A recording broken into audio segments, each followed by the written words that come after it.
Hello there again, and welcome to the fourth podcast of The Obvious Ninja. My name is Ashley Barco, and I have my first degree black belt in Taekwondo.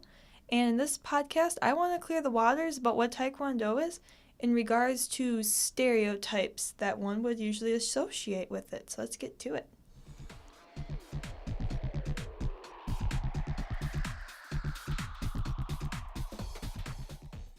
To start off, this podcast could be very anticipated. I know when people first think of martial arts, they think of smashing your head through a board or breaking bricks all the time and doing really cool kicks. And, half of you would be right. That does happen, but not as often or as glamorous as the movies make it to be, unfortunately. And I'm going to cover 3 of the common stereotypes that I've noticed most people seem to associate with martial arts, and in particular Taekwondo, because that's what my emphasis is. The first stereotype is called the crane. You probably have seen it in Karate Kid where they raise their arms up and they raise one leg up and then they drop a cool kick. Well, first off, in Taekwondo, there's no kick that we raise our arms up dramatically like that. I don't even know what the purpose of that would be. It's just kind of there. However, the actual kick, the crane, is an actual kick. It just isn't in Taekwondo. It actually originates from the martial art called Wushu, so it has really nothing to do with Taekwondo. But anyways, back to the Wushu, and it's actually called the jumping front snap kick. And what it is, it's pretty self-explanatory. You raise one leg up, and then you stun your opponent, and then you kick with the other leg. The only problem with that kick, though, I see, is that you do it once, and you have that big exaggerated movement, and then you kick them with the other leg, so you stun them the first time, but then you do it again, they're going to know that you're just going to do that again. So it's kind of a one-time deal with that move in particular, so I think it's kind of redundant to have it.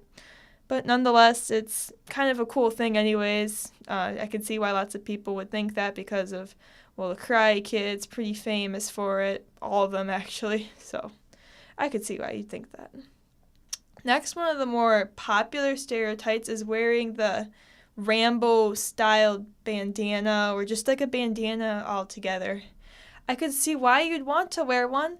The only problem is if you're not a girl and you want to keep your hair up, if you're a guy and you want to wear one of those, they kind of dangle down in the way, especially in the back.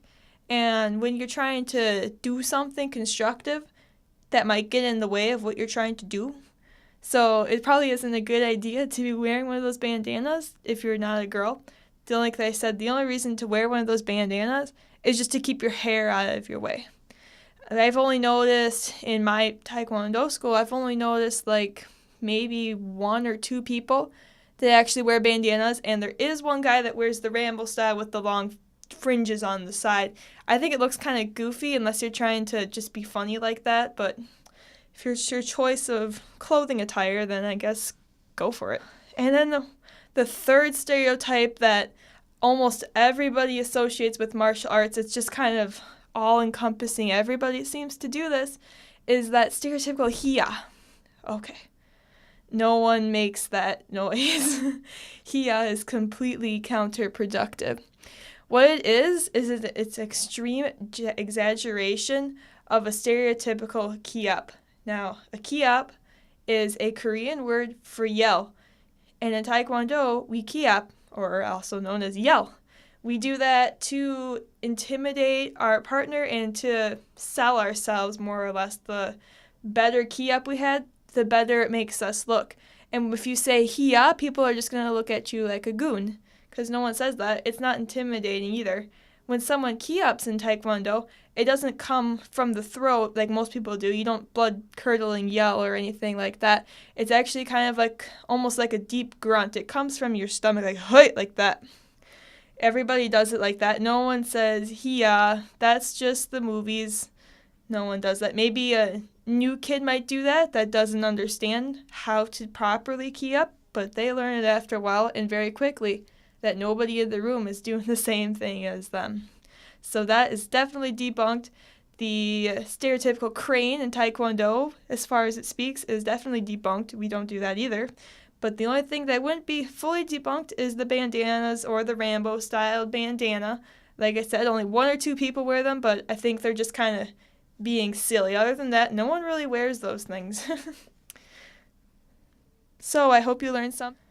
So as you can see, Taekwondo has a really cool things about it too. You probably learned a thing or two from learning how to get your black belt, different perspectives on Taekwondo, and what it is all together. And I hope you enjoyed it, and I hope you stay tuned.